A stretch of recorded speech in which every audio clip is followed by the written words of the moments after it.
முன்னொரு சமயம் பாற்கடலை கடைந்த போது கிடைத்த அமுதத்தை பங்கிடுவதற்கு பால்கடலை கடைந்த தேவர்களுக்கும் அசுரர்களுக்கும் இடையே போட்டி ஏற்படுது. அப்போது மகாவிஷ்ணு அழகிய பெண்ணாக மோகினி அவதாரம் எடுத்து அமிர்தத்தை தேவர்களுக்கும் அசுரர்களுக்கும் சமனாக பங்கிட்டு தருவதாக கூறினார். அங்கே வந்த சிவபெருமான் மோகினியின் அழகில் மயங்கினார். சிவபெருமானுக்கும் மோகினிக்கும் அழகிய ஆண் குழந்தை பிறந்தது. அவரே ஐயப்பர் ஆவார். இந்த வீடியோ தான் இன்னைக்கு பார்க்க போறோம். சேனலுக்கு ஃபர்ஸ்ட் டைம் வந்தீங்கன்னு சொன்னா சேனலை சப்ஸ்கிரைப் பண்ணிட்டு பாருங்க. ஐயப்பனின் அவதார நோக்கமே மகிஷி என்னும் அரக்கிய வதம் செய்வதாகும். மகிஷி என்றால் எருமை என்று பொருள்படும். மகிஷி எருமை முகமும் மனித உடலும் உள்ள ஒரு அரக்கியாவாள். அவள் பிரம்மதேவரை நோக்கி தவம் புரிகிறாள். பிரம்மதேவரிடம் தனக்கு இரவா வரம் வேணும் என்று கேட்கிறார். உலகில பிறந்த உயிர்கள் என்றாவது ஒரு நாள் இறக்க வேண்டும், அதனால வேறு வரம் கேட்குமாறு கூறினார். அதற்கு அவள் சிவனும் மகாவிஷ்ணுவும் சேர்ந்த சக்தியால் தான் தனக்கு மரணம் நிகழ வேண்டும் என்ற ஒரு வரத்தை வேண்டினாள். மேலும் தனக்கு ஒப்பற்ற ஆற்றலை வழங்கும்படி வேண்டினாள். தான் பெற்ற ஒப்பற்ற ஆற்றலை பயன்படுத்தி உலக மக்களை துன்புறுத்தியும் வந்தாள். இந்நிலையில சிவனும் மகாவிஷ்ணுவும் தங்களுக்கு பிறந்த குழந்தையின் கழுத்தின் கண்டத்துல சிறிய மணி ஒன்றை கட்டி சபரிமலை காட்டின் நடுவுல விட்டு விட்டு செல்றாங்க. அப்போது சிவபக்தரான பந்தள மகாராஜா ராஜசேகர பாண்டியன் வேட்டைக்கு சபரிமலை காட்டுக்கு வந்தார். காட்டின் நடுவுல குழந்தையின் அழுகுரல் கேட்டு குழந்தையை தேடி கண்டுபிடிக்கிறார். கழுத்தின் கண்டத்தில் மணி கட்டி இருந்ததால கண்டெடுத்த குழந்தைக்கு மணிகண்டன் என்று பெயர் வைக்கிறார். அந்த குழந்தைய அரண்மனைக்கும் எடுத்து செல்றார். குழந்தை பேர் இல்லாததால ராணி மணிகண்டனை தனக்கு கடவுள் கொடுத்த பரிசாக எண்ணி தன் மகனை போல வளர்க்கிறாங்க. குழந்தையான மணிகண்டன் சற்றே பெரியவனானதும் மகாராஜாவான ராஜசேகர பாண்டியன் கல்வி கற்க குருகுலத்திற்கு அனுப்பி வைக்கிறார். குருகுலத்தில் மணிகண்டன் கல்வியை கசடர கற்றான். குருவிற்கு எல்லாவித உதவிகளையும் செய்து வந்தான். குருவின் மகனான வாய் பேச முடியாத காது கேட்காத சிறுவனுக்கு வாய் பேசவும் காது கேட்கும் சக்தியையும் வழங்கினான். குருகுல கல்வியை முடித்தவுடன் அரண்மனைக்கு திரும்பிய மணிகண்டனுக்கு அரசன் இளவரசு பட்டம் சூட்டவும் எண்ணினான். அப்போது அரசனுக்கு ஒரு ஆண் குழந்தை பிறந்தது. எனினுமே அரசனோ அரசியோ எந்தவித வேறுபாடுமே மணிகண்டனிடம் காட்டவில்லை. மணிகண்டனும் தனது தம்பியிடம் அளவற்ற பாசம் கொண்டிருந்தார்.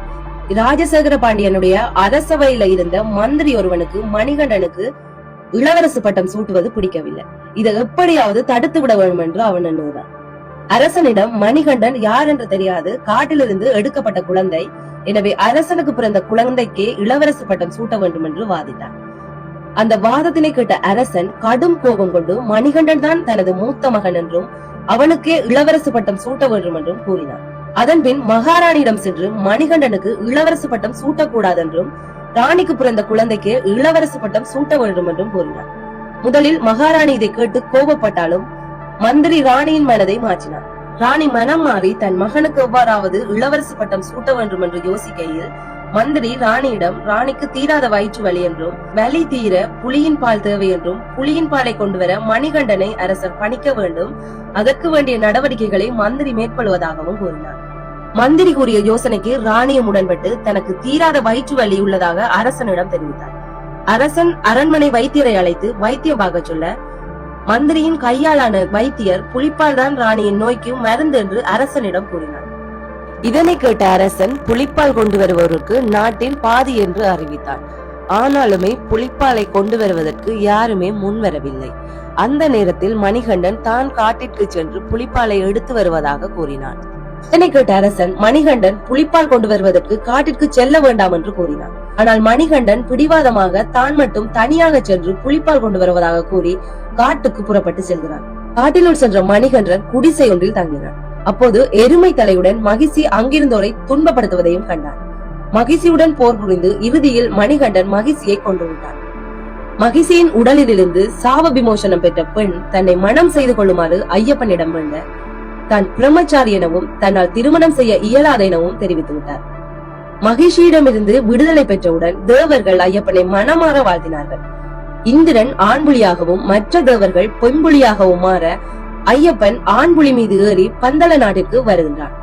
அதனை கண்ட அரசன் ஐயப்பனிடம் ராணி மந்திரியின் வஞ்சகப்படி ஐயப்பனை கொள்வதற்காக தனக்கு வயிற்று வலி எனவும் புலிப்பால் தான் நோய்க்கு மருந்தெனவும் புலிப்பாலை கொண்டு வர ஐயப்பன் காட்டிற்கு செல்கையில் புலியினால் மரணமடைந்தால் தனது மகனுக்கு இளவரசு பட்டம் சூடவும் எண்ணி வயிற்று வலி என நாடகமிட்டாள் என்ற உண்மையை கூறி தன்னையும் தன்னை சார்ந்தவர்களையும் மன்னித்து புலிகளை காட்டிற்கு அனுப்பிவிட்டு இளவரசு பட்டத்தை ஏற்க வேண்டும் என்று கூறினார்.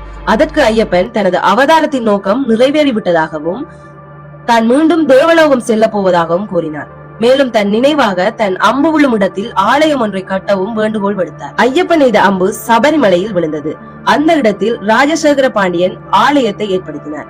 மேலும் ஐயப்பன் தன் அருளை பெற வேண்டுமெனின் 41 நாட்கள் சுத்த சைவ உணவினை உண்டு பிரம்மச்சாரிய விரதத்தை மேற்கொண்டு மனக்கட்டுப்பாட்டுடன் சபரிமலைக்கு யாத்திரை செல்ல வேண்டும் என்றும் அருளினார்.